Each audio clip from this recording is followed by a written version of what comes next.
It's city council pay, right? What is your current position on the street sweeping parking restriction resolution? My current feeling is, I think most of you know I'm walking neighborhood. I visited Rick's house the other day, but he wouldn't answer the door. I knew he was I knew he was in there. I kept knocking on the door because I wanted to put another sign out there with Steve Vargas,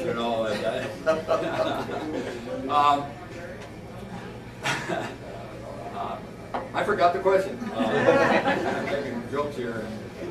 Well, just what is your position on? Oh, the street sweeping. I'm sorry, Lori. Yeah, I hear a lot about the street sweeping when I go door to door. Most of it is I had my ears bent yesterday because this guy got in a ticket. So I hear from these people that get tickets, and they're not happy. They got a ticket. But I also hear from a lot of people saying, I understand there's a movement trying to repeal this. You want to change the street sweeping ordinance. I just love the street sweeping ordinance, and we're finally getting our streets swept. In hindsight, if I were to vote on this again, I would put more emphasis on looking at an alternative. I would want the street sweeping, but I'd have to take a really hard look at the street sweeping one side of the street one week, one day, the other side another day, and evaluate the cost. We didn't do it that way because maintenance came to us and said, and I don't remember the numbers, but to do that, the cost was going to go up a lot, okay? And we were trying to balance the budget. Unfortunately, we put this program in right in the middle of our budget system, so everybody's saying, we're trying to balance the budget with the fines that we're putting, I can see where that could be. That's not the way I voted, to balance the budget. I voted because I wanted the streets restored. And for 3 years, I've been hearing from people. My neighbors have been parking in front of my house. I've never had my house swept for a year and a half, and I pay $1.96 a month to have my street swept. And it's never swept, So it solved that kind of a problem, but it's created another problem. And we certainly don't want to be punitive. Now, what I'm finding that, and I've had a long talk with one of our police captains on this. Evidently, one of our enforcement officers is really hard-nosed. Really hard-nosed, They're ticketing, they're not supposed to ticket contractors working in your house. They're not supposed to ticket visitors, And to me, if I were out there doing that, I would not ticket if there's just the slightest chance, I would forget it, And it's easy to do. At my very house, just Wednesday, I'm putting signs together in my garage. My daughter came over to help put them out. She's parked out in front of the house. And I'm in the garage pounding these signs together, and I hear the street sweeper, and then all of a sudden it's dawned on me, like, gosh, Tammy's out in the front, I run out there, and I'm going, I'm going like this, and the sweeper, stops. And my daughter's running to her car. She moved her car, and then he went off. But it was like a matter of, he could have just went out and around, and then I would have had to say, well, you got a ticket, and I would have paid it. But I've been very embarrassed. Could you imagine that getting around City Hall? Lori would have loved it. I love just that story, actually. Finally in my shoes. No, we need to do that. And another thing I've noticed is the signage. Lori pointed out one there, up in the Mayor Post area, you can't hardly find the sign. You've got Arrowwood and all these streets that go winding all up. There's only 2 signs, one at Tamarack and one at Side Drive. And when you pull in and you take a left on Side Drive, it's right there. So if you turn on the left, by the time you come out of your turn, you're past the sign. And, so how would you know if you were a visitor that you're not supposed to park on? And how do you know that that sign applies to 2 square miles?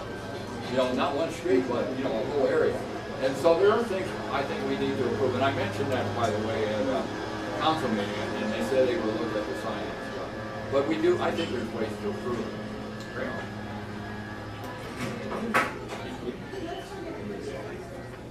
You voted against approving the Chevron Energy project but you did vote for the bonds to fund the project. Could you give us a brief, help us understand your rationale for both votes? Sure. The solar project was a $17.7 million project. My big thing up there is that's a lot of money to go with on a single source. We did not compete it at all. We didn't get off, we didn't get any competition there. And that didn't make sense to me. And of course, the excuse is we paid Chevron $45,000, I think, to do this study ahead of time. And if we were going to go to other competitors, we'd have to pay them to do their own study. And I said, no, give them Chevron's study. Let's try to see if $17 million is in the ballpark. And they wouldn't do that. I hope the solar program would be really good. I'm not opposed to solar if that's an alternative energy source that's really effective and efficient. I'm all for that. My problem was it wasn't competed. And if you remember, when the motion was made to go to Chevron, I amended that motion asking that to, stay with Chevron, but make Chevron provide the city all their cost and pricing data, their assumptions, and their subcontractor quotes, and all that kind of stuff, so our staff could see. And by the way, that means me, because I'm a pain to the staff on the finance areas. I'm always sticking my nose on the finance, because I think I'm the only one on the city council, frankly, that has the finance background and asks those kinds of questions. And so I'd understand, and that's what I did, a good part of my life. I did aerospace proposal analysis and stuff.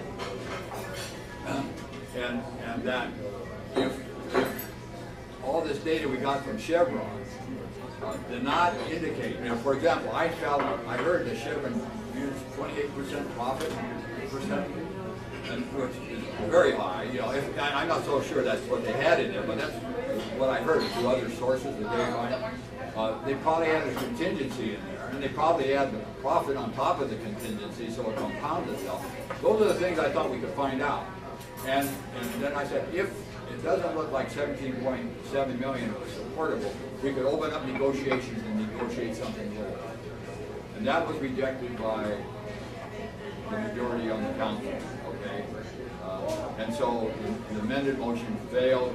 We, then we voted, and I voted against, and did Marty, and it got passed. Now, the other portion of that, the same night, in order to pay for this, in order to pay for these solar panels, we had to sell bonds. Okay? And this is not seven, these are 30-some million dollars, 30.3 something, 33 million, over $30 million in bonds to pay for $17.7 million. Okay, we needed to pay for it some way. It was a done deal, right? It was voted in. So why vote against the bond? Unless you were just trying to, be negative. I'm trying not to be negative on everything. Once it's voted in, I want to pay for it.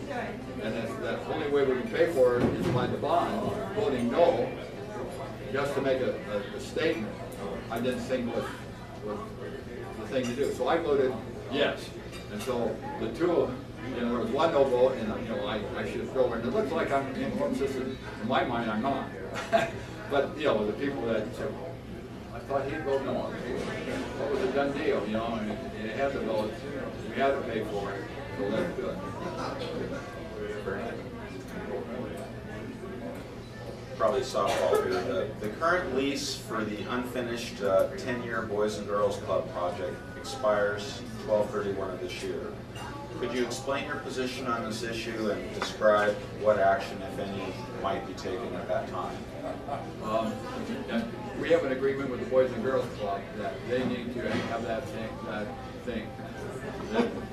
facility in operation by December 31st. I was there yesterday at the senior center. I talked there every third Thursday.